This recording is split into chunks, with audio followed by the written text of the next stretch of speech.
오늘 환율이 1447원을 찍었습니다. 저번 영상에서 제가 정부가 국민연금이랑 기업들 동원해서 온갖 마법을 부리고 있다고 말씀드렸었는데요. 근데 다들 아시겠지만 세상에 공짜 마법은 없습니다. 마법을 쓰려면 반드시 대가가 따르기 마련입니다. 지금 온라인 커뮤니티에서는 정부가 너무 무리하게 개입해서 미국한테 환율 조작국으로 찍히는 거 아니냐 이런 공포가 돌고 있더군요. 결론부터 말씀드리면 그건 걱정 안 하셔도 됩니다. 미국이 잡아가려는 범인은 우리가 아니거든요. 하지만 여러분이 느끼는 그 불안감, 그건 틀린 게 아닙니다. 우리가 진짜 걱정해야 할 건 미국의 제재가 아니라 지금 이 평화가 시한부라는 사실입니다. 도대체 왜 환율 조작국 지정은 뇌피셜인지, 그리고 정부가 억지로 만든 이 방어막이 물리적으로 언제까지 버틸 수 있는지 데이터로 팩트폭력 들어갑니다.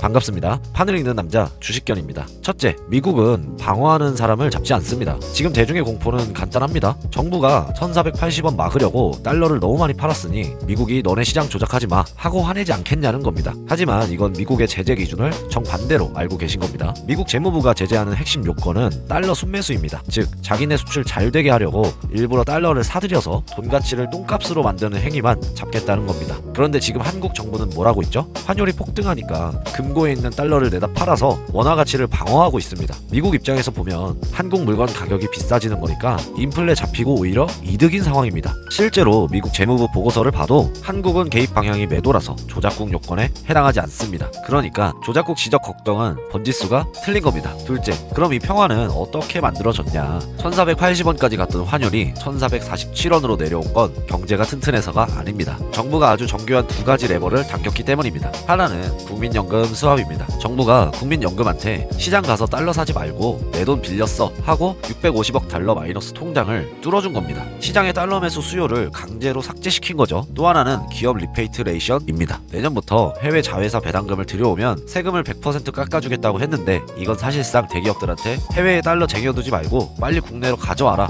라고 강하게 압박을 넣은 겁니다. 결국 지금의 1447원은 자연스러운 균형이 아니라 국민연금의 미래 자금과 기업들의 팔을 비틀어 만든 인위적인 숫자라는 게 핵심입니다. 셋째, 그래서 언제까지 버틸 수 있는데 이게 오늘 영상의 결론이자 가장 중요한 질문입니다. 이 인위적인 방어막에는 유통기한이 있습니다. 지금 한국은행 외환 보유액이 약 4,300억 달러입니다. 맞네 하실 수 있지만 시장이 보는 심리적 마지노선은 4천억 달러입니다. 이게 깨지면 외국인 알고리즘들이 매도 버튼을 누르기 시작합니다. 그럼 우리가 실제로 태울 수 있는 여유분은 고작 300억 달러 정도입니다. 과거 위기 때 데이터를 보면 환율 방어할 때 한 달에 평균 40억 달러 정도를 씁니다. 계산기 두드려 보면 답 나옵니다. 300억 나누기 40억 대략 7.5개월입니다. 무슨 뜻이냐? 지금 같은 강도로 계속 돈을 태우면 내년 여름, 즉 2026년 3분기쯤에는 총알이 바닥난다는 소리입니다. 그때는 정부가 막고 싶어도 막을 돈이 없습니다. 1,500원, 1,600원으로 튀어오르는 걸 지켜만 봐야 하는 진짜 타임오버가 오는 겁니다. 물론 유일한 희망은 있습니다. 바로 미국이 깔아준 꽃길입니다. 여기서 중요한 게 유가와 달러 인덱스입니다. 지금 우리가 1447원에서 버티는 결정적 이유, 미국이 AI 패권 때문에 유가를 58달러로 눌러놓고 있고 달러 인덱스도 97.95로 비교적 얌전하기 때문입니다. 이게 무슨 뜻이냐? 보통 달러 인덱스가 105를 넘어가면 킹달러라고 해서 신흥국 통화들이 초토화됩니다. 근데 지금은 98 수준으로 낮아져 있습니다. 만약 지금 달러 인덱스가 105였다? 한국 환율은 진작에 1,550원을 넘었을 겁니다. 지금 1447원은 우리가 잘해서가 아니라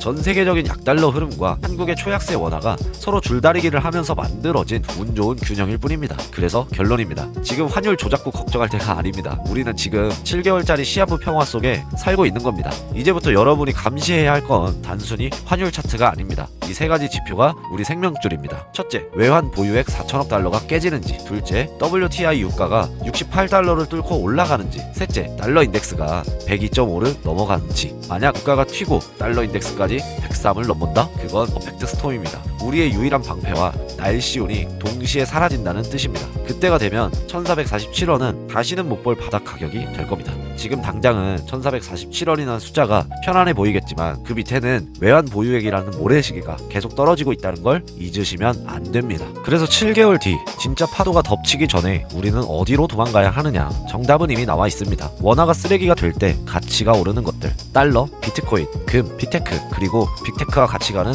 국내 주식입니다. 결론적으로 자산이라는 이름으로 움직이는 녀석들을 사야 한다는 거죠. 하지만 중요한 건 타이밍입니다. 지금 당장 몰빵하라는 게 아닙니다. 아닙니다. 유가가 얼마를 넘을 때 달러 비중을 늘려야 하는지, 비트코인은 언제 주워 담아야 하는지, 구체적인 진입 타이밍과 자산 배분 비율이 담긴 전략은 고정 댓글에 있는 링크를 통해 신청하시면 됩니다. 투자는 뭘 사냐보다 언제 사냐가 100배 더 중요합니다. 냉정하게 남은 시간을 계산하고 움직이십시오. 지금까지 판을 읽는 남자 주식견이었습니다.